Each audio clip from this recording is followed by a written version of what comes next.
हम लोग एक बुक देख रहे हैं NCERT class 12 political science politics in India since independence.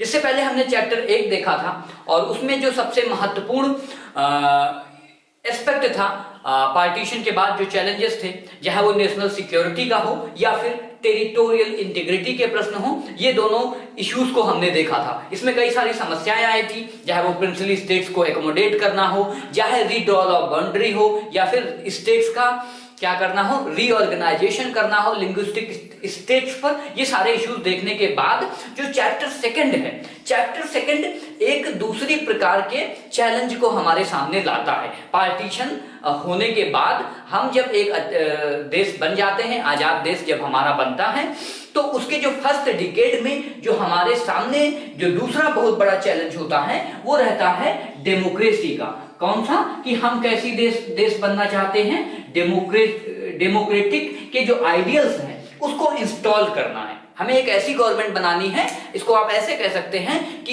Installation of democratic government. Democratic government का एक खाका तैयार करना है जो आने वाली जनरेशंस के लिए एक लैंडमार्क डिसीजन साबित हो और जो लोगों का पार्टिसिपेशन हो। डेमोक्रेसी का आपका मतलब पता है ना, डेमोक्रेसी में पॉपुलर पार्टिसिपेशन होता है पीपल का, उनके ओपिनियन का, ठीक है। अल्टीमेटली डिसीजन उनके रिप्रेजेंटेटिव ही लेते हैं, लेकिन democracy is the best form of government माना जाता है ऐसा, ठीक है। सारे सॉल्यूशन डेमोक्रेसी के पास भी नहीं है, लेकिन जितने भी एग्जिस्टिंग फॉर्म ऑफ गवर्नमेंट हैं हमारे आपके सामने, उसमें से डेमोक्रेसी को बेस्ट माना जाता है। हालांकि डेमोक्रेसी कई सारे फैसलों में डिले करता है। डेमोक्रेसी डिलेज, क्योंकि डेमोक्रेसी में क्या होता है, दो तीन एस्पेक्ट हैं। और अब मुझे याद आ गया, तो चूंकि वो प्रणब मुखर्जी साहब थे, प्रणब मुखर्जी साहब भारत के प्रेसिडेंट हुआ करते हैं, तो वो अपनी एक स्पीच में, शायद वो अपनी रिटायर्ड स्पीच में या कहीं पर, उन्होंने एक बहुत अच्छा बात कही थी और उसको बहुत वाइडली आर्टिकल्स में कवर किया गया था। वो डेमोक्रेसी के बारे में ही बोल रहे थे कि डेमोक्रेसी में क्या होता है, डिसेंट होता है। मतलब हम और आप हो सकता है कभी एक दूसरे बात पर एग्री ना हो, और फिर यही डिसेंट होगा तो हम आप क्या करेंगे, डिस्कशन करेंगे। ये केवल डेमोक्रेसी में ही पॉसिबल है कि हम आप असहमति होंगे तो हम डिस्कशन कर लेंगे, और डिस्कशन से भी बात नहीं बनी तो डिबेट कर लेंगे, ठीक है। और डिबेट के बाद क्या करेंगे, डिसीजन ले लेंगे, ठीक है। तो ये देखो, ये सारे जो है डेमोक्रेसी में DDR D D D D D यानी कि 5D हो गए, ठीक है। तो डेमोक्रेसी की ये 4D जो है, dissent, discussion, debate and then decision, ठीक है, देन डिसीजन, ये डेमोक्रेसी में होता है। और इसीलिए क्या हो जाता है, डिले हो जाता है, मतलब देरी हो जाती है। तो democracy is the best form of government. अब आजादी के बाद बेशक इसमें डिले होगा, जब आप डिस्कशन करोगे, सबके ओपिनियन लोगे, एक ऐसा कानून बनाओगे जिसमें किसी के अधिकारों का हनन ना हो, किसी के धर्म का को प्रॉब्लम ना हो, तो उसमें डिले होगा, इट इज ये बाउंड है, ठीक है। तो डिले हो सकता है, बट इसमें क्या है, हम डिसीजन ले रहे हैं, और कैसा डिसीजन ले रहे हैं, डिस्कशन और डिबेट करके। तो ये इस डेमोक्रेसी की सबसे बड़ी खासियत है, और इसी खासियत को हम और आप जो चैप्टर सेकंड है politics in India since independence, उसमें डिस्कस करते हैं। इस किताब में जो चैप्टर सेकंड है उसमें 3 इंपॉर्टेंट पॉइंट्स पर बात कही गई है। 3 इंपॉर्टेंट पॉइंट वो ये हैं कि जो सबसे इंपॉर्टेंट एस्पेक्ट है इस चैप्टर में वो ये है कि जो era of one party rule है, ठीक है, जो 1952 से लेकर के 1967 तक का टाइम पीरियड है, 1967 तक का टाइम पीरियड, इसमें जो सिंगल पार्टी है ना, कांग्रेस का ही रूल रहता है। तो ये कैसे रहता है, इसको कैसे इंस्टॉल किया गया, इसके पीछे क्या मशीनरी रही, क्या डेमोक्रेटिक आइडियल्स रहे, क्या और भी डिबेट्स रही, उस पर पहले हम बात करेंगे।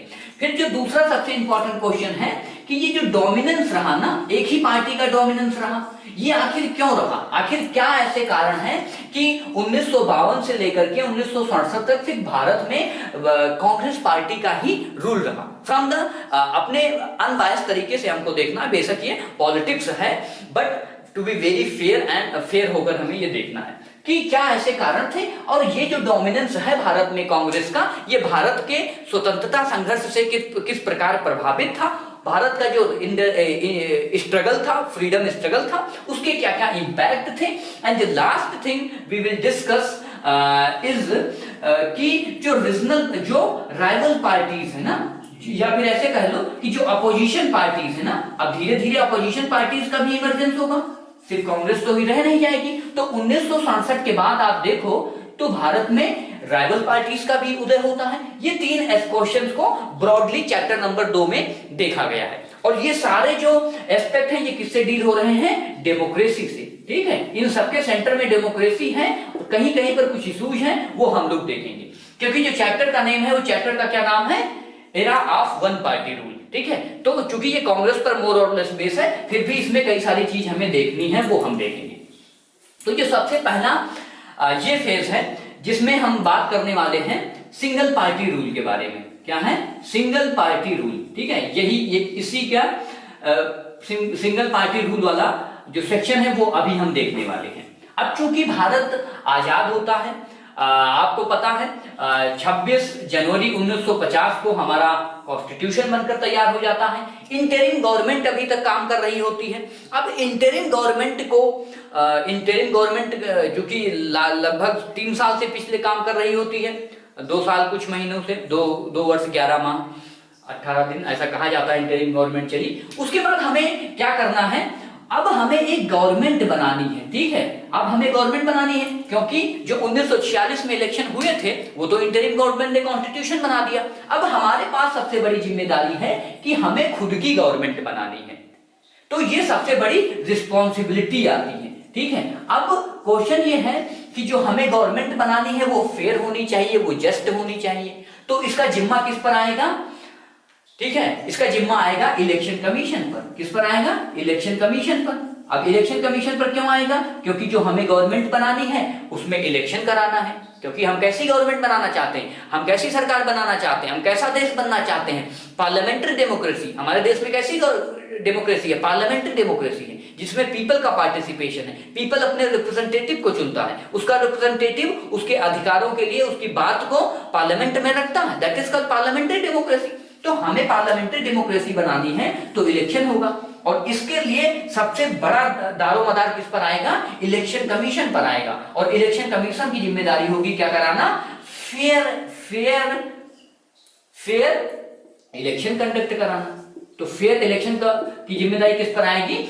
इलेक्शन कमीशन पर। तो भारत के पहले जो इलेक्शन कमिश्नर ऑफ इंडिया भी बनेंगे वो सुकुमार सेन साहब बनेंगे। कौन बनेगा? सुकुमार सेन साहब। इनका भी नेम आता है, वो मैं ऐसे बोल दे रहा हूं, बुक में दिया गया है। तो जो पहला इलेक्शन है उस पर जो बुक है वो बात करती है कि जो पहला इलेक्शन है भारत का, जब भारत में पहली बार इलेक्शन होता है तो कई सारे डेटा आपको पता भी होंगे। लगभग 15% पॉपुलेशन ही केवल पढ़ी लिखी है। 15% पॉपुलेशन क्या है? लिटरेट है, ठीक है। और लगभग 17 करोड़ के आसपास लोग क्या हैं? वोटर हैं, ठीक है। 17 करोड़ वोटर है। अब ये तो हमारी ये कोई अचीवमेंट थोड़ी है। जब भारत में इलेक्शन हो रहा होता है तो जो वेस्टर्न यूरोप है, यूरोप के देशों में हमारा मजाक उड़ाया जाता है, ठीक है, मौखरी उड़ाई जाती है। और बुक में लिखा गया कि it is like a absurd Fars.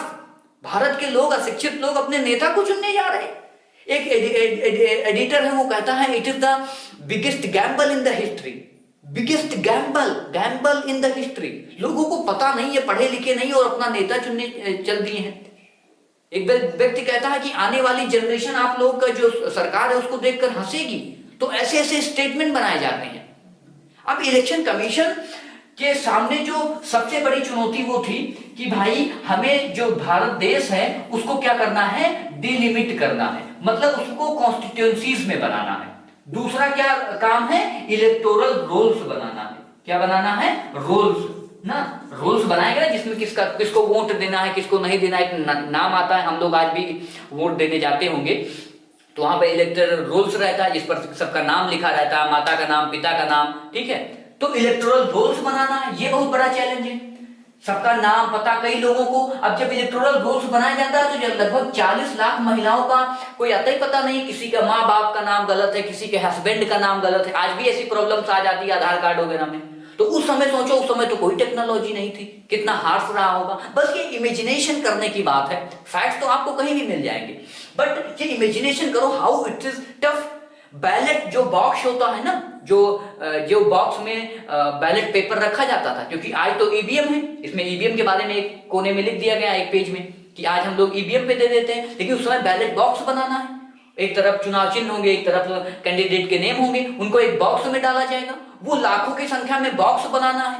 Tender दिया जाता है गोदरेज कंपनी को, ठीक है, 5 रुपए का एक बॉक्स बनता है उस समय। तो बड़ी सारे चैलेंजेस थे। 40 लाख महिलाओं के नेम नहीं है, अशिक्षित पॉपुलेशन है।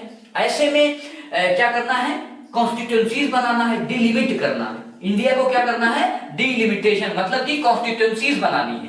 तो कुल मिला के 489 कॉन्स्टिट्यूएंसीज पर इलेक्शन होता है। आप ये समझें 489। अब मैं इसको रफ कर रहा हूं, कुछ और फैक्ट्स हम अच्छे से देख लेते हैं। 489 सीट्स पर इलेक्शन होता है पहली बार। लगभग जो है 15% पॉपुलेशन लिटरेट होती है, और उसके बाद में 17 या 16 करोड़ के आसपास लोग हैं जो यूनिवर्सल एडल्ट फ्रेंचाइज होते हैं। भारत का इसलिए भी बहुत ज्यादा मजाक उड़ाया जाता है उस समय कि भारत में यूनिवर्सल एडल्ट फ्रेंचाइज है ना, कि जितने भी युवा हैं 21 साल के, सबको वोट देने का अधिकार है, और पढ़े लिखे कोई नहीं है ज्यादातर लोग। तो भारत का मजाक उड़ाया जाता है, भारत की डेमोक्रेसी का। लेकिन जब ये सक्सेसफुली इलेक्शन कंडक्ट होता है, आप देखो अक्टूबर 1951 से लेकर के, और ये इलेक्शन फेजेस 68 फेजेस में होता है, ठीक है, लगभग 6 महीने लगते हैं इसको होने में, और फिर फरवरी 1952 तक चलता है। कहीं कहीं पर किताबों में आपको मार्च भी देखने को मिलता है, दैट इज ओके, ठीक है। तो ज्यादातर ये इलेक्शन चूंकि 1952 में हुआ था, इसलिए इसको 1952 का इलेक्शन भी कहा जाता है, ठीक है। जनरली आपको मिलेगा कि 1952 का जनरल इलेक्शन, ये पहला जनरल इलेक्शन था देश का, आपको ये याद रखना है, ठीक है। इससे पहले हमने देखा था फर्स्ट चैप्टर में कि मणिपुर 1948 में ही अपना जो है, मणिपुर भारत का पहला ऐसा राज्य था जिसने सबसे पहले अपना ही इलेक्शन कर लिया था, ठीक है। भारत का जनरल इलेक्शन पहले होने से भी, तो भारत में जो है सरदार पटेल जाके उनको अनेक्स भी कर लेते हैं, तो दैट इज अनदर केस। 1900 मतलब इंस्ट्रूमेंट ऑफ साइन एक्सेशन करा लेते हैं कि भारत में उनका विलय हो जाता है महाराजा का। तो ये पूरी की पूरी चैलेंजेस होती हैं। अब जो पहला इलेक्शन होता है उसमें कई सारी बातें कांग्रेस के रेस्पेक्ट में की जाती हैं किताब में। जैसे जो 1952 का इलेक्शन है, ठीक है, इसमें कांग्रेस 364 सीटें जो है 489 सीटों में से जीत कर आती है। लगभग कांग्रेस को 45% वोट शेयर मिलता है, ठीक है। अभी आपको एक चीज याद रखना है कि जो भारत में वोटिंग की प्रणाली है वो है फर्स्ट पास्ट दी पोस्ट सिस्टम। अब ये आपको याद रखना है कि भारत में जो इस बात पर कोई भी व्यक्ति नेता चुना जाता है, विजयी घोषित किया जाता है कि उसने कितने ज्यादा वोट प्राप्त किए, ठीक है। जैसे आपको मैं बताऊं, अगर 100 वोट हैं, ठीक है, 100 वोट में से ए बी सी 3 कैंडिडेट हैं, तो ए को 35 मिल गए, ए को 40 मिल गए और ए को 30 मिल गए, ठीक है। हालांकि ये 100 से 40 30 70 और ये 100 से ज्यादा जा रहा है, ये 30-30 कर लेते हैं। तो विजयी तो देखो ये है, ठीक है, बी, क्योंकि इसको सबसे ज्यादा वोट मिला है। लेकिन क्या ये सबकी सहमति से है? क्या इसको सबने वोट दिया है? नहीं। अगर इन दोनों के वोट को शेयर को मिला ले तो ये 40 से ज्यादा है, लेकिन विजयी कौन होगा? बी होगा, क्योंकि बी ने सबसे ज्यादा वोट पाए हैं। इसी को कहते हैं फर्स्ट पास्ट दी पोस्ट सिस्टम। ये सिस्टम भारत की एक कमी भी है। जब भी भारत के इलेक्शन के बारे में बात किया जाता है तो बेशक कोई कैंडिडेट है, भले वो 27 वोट पाए 100 में से भले वो 35 वोट पाए, लेकिन बाकी लोग अगर 35 से कम है तो यही विजयी प्राप्त होगा। तो कांग्रेस का वोट शेयर केवल 45% है, ठीक है, आप देखो, लेकिन 364 सीट से जीतकर चला आता है।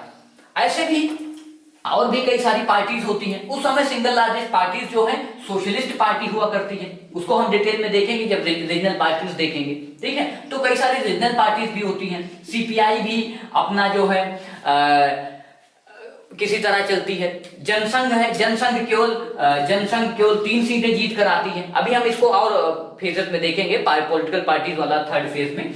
तो ये कांग्रेस का पूरा डोमिनेंस स्टार्ट होता है। तो जो पहला एस्पेक्ट है कुछ पेजेस में, वो 1952 से लेकर के 1957 और फिर 1962 के इलेक्शन पर ही केंद्रित रहता है।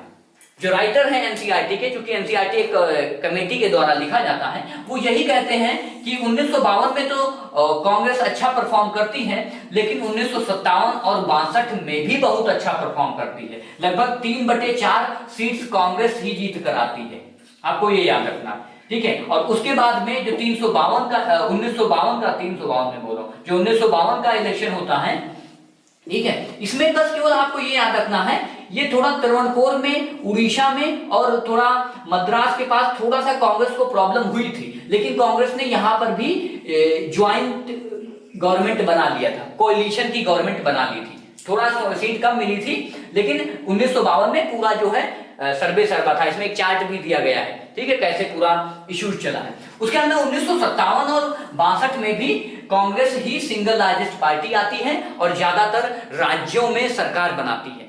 लेकिन इसमें एक जो है घटना है वो हम जिक्र करेंगे, वो है केरला में इमरजेंसी की। क्या है? केरला में इमरजेंसी की घटना। आप लोग जानते होंगे कि आपसे कभी क्वेश्चन भी पूछा जाता है कि पहली बार इमरजेंसी का कब प्रयोग किया गया, तो कई सारे इसमें जो है अलग अलग तरीके की बातें हैं।